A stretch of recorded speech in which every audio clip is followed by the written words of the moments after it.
How's it going, everyone? I'm Sean and welcome back to the channel. In this video, I'm going to be building the workshop you see behind me.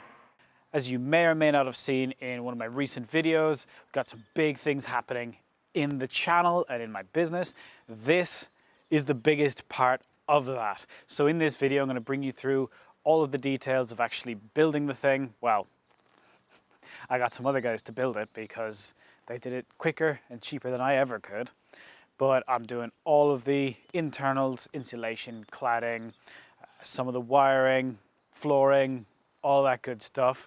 So yeah, should be a little bit of fun. So grab yourself a nice hot cup of tea or coffee or whatever you want, your drink of choice, and let's get into it. Let's start work.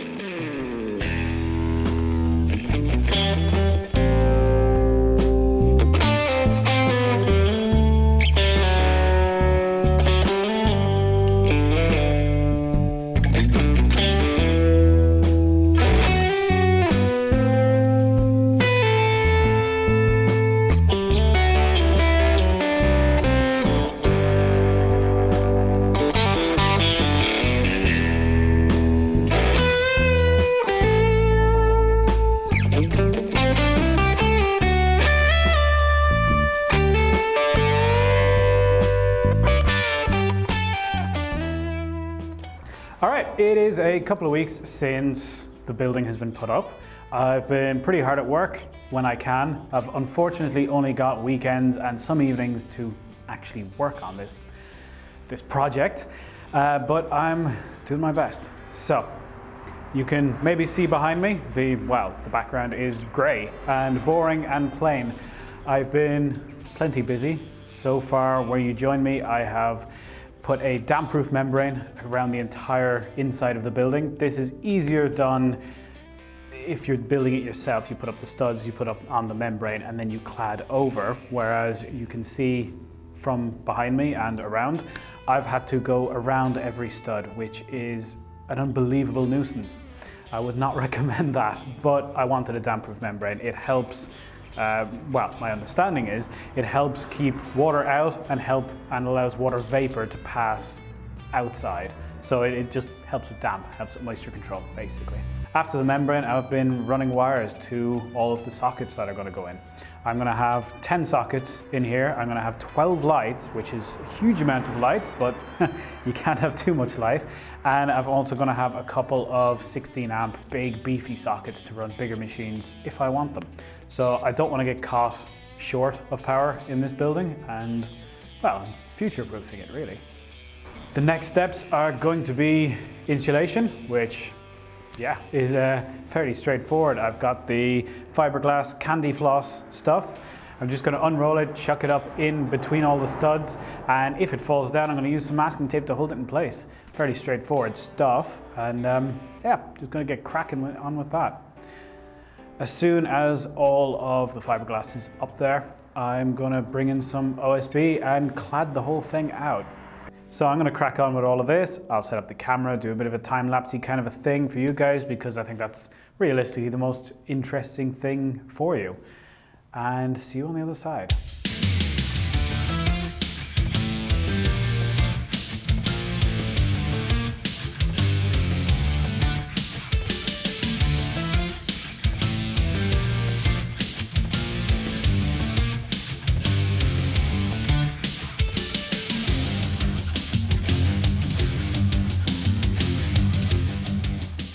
So I've just come up against quite a annoying problem. So I've just quickly tacked up all of the boards for the internal cladding, as you can see. I've done this the whole way around the building. Now, where you join, usually, if you design this correctly and do it properly, you would have a stud that lines up perfectly along the join where two boards meet so that it's fully supported along its edge. Now, that's not how this has been done. And there's two ways to address this. There is the way that I have not done, which is to plan accordingly and cut all of the internal cladding so that it does meet properly.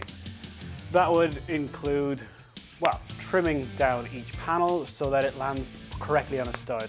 and would generate a fair amount of waste. So I've gone with option B. Option B, I took a bunch of these offcuts, which were actually the pieces from the top of each panel, cut them into strips, and I made up a bunch of spacer blocks. So, and bear with me, this is a little bit dumb. I'm going to take the panel back off, and then going to take one of these, fix it to the inside of the adjoining panel with a spacer block behind it. That will act as a bit of a faux stud.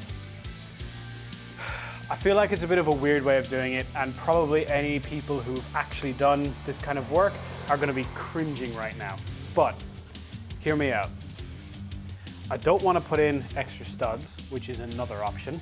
I don't want to cut these boards down because I actually did quite a good job of fitting them in the first place. And by doing this way with just the little feet, I will also be preserving the maximum amount of insulation inside the walls. Whether or not that will make a real difference is completely up for debate. Ooh, I'm meant to drop all of these. But I want to preserve as much as I can, for hopefully obvious reasons. I'm paying for this stuff. I want to have it in there. It's going to take a little while, but I think any of the solutions are going to take a little while. So I'm just going to jump straight into it.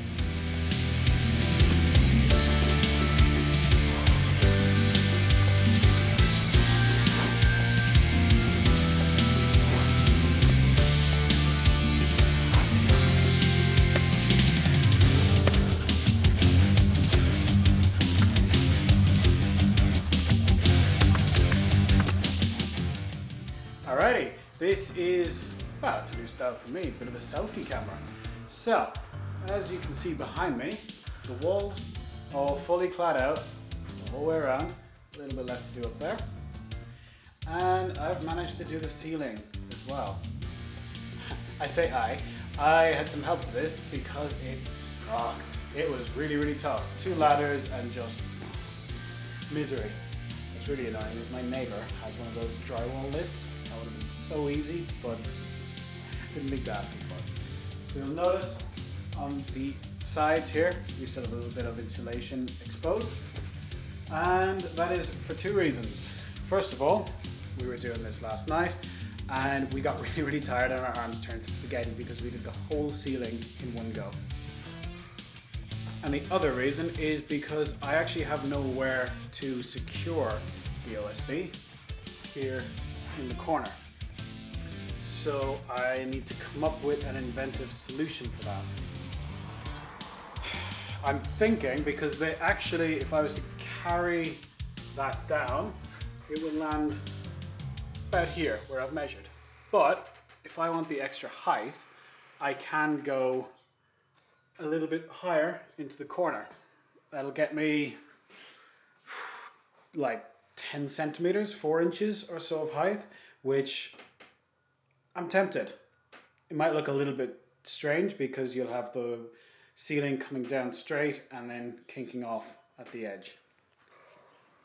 So, yeah, decisions. The other one I need to do is the doors. We'll flip around. As you can see, the doors currently as they came, as is most of around. And I still need to insulate, I still need to vapor barrier, and then I need to clad these.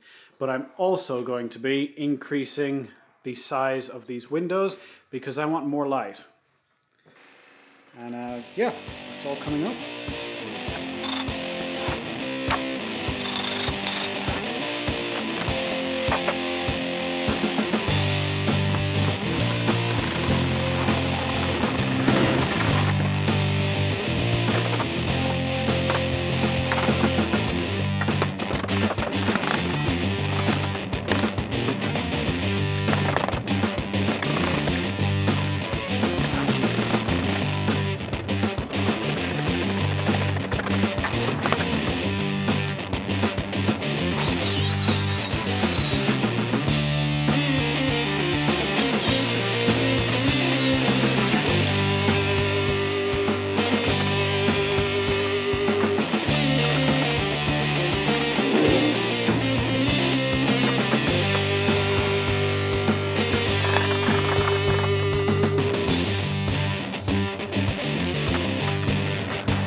And that is it for this video. That's where we will leave it.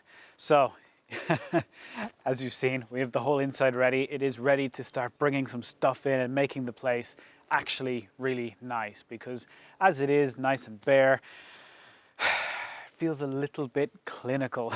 So yeah, keep an eye out for my next video where I'm going to start moving some stuff in, make the place feel a little bit less bare, a little bit less like a dentist office.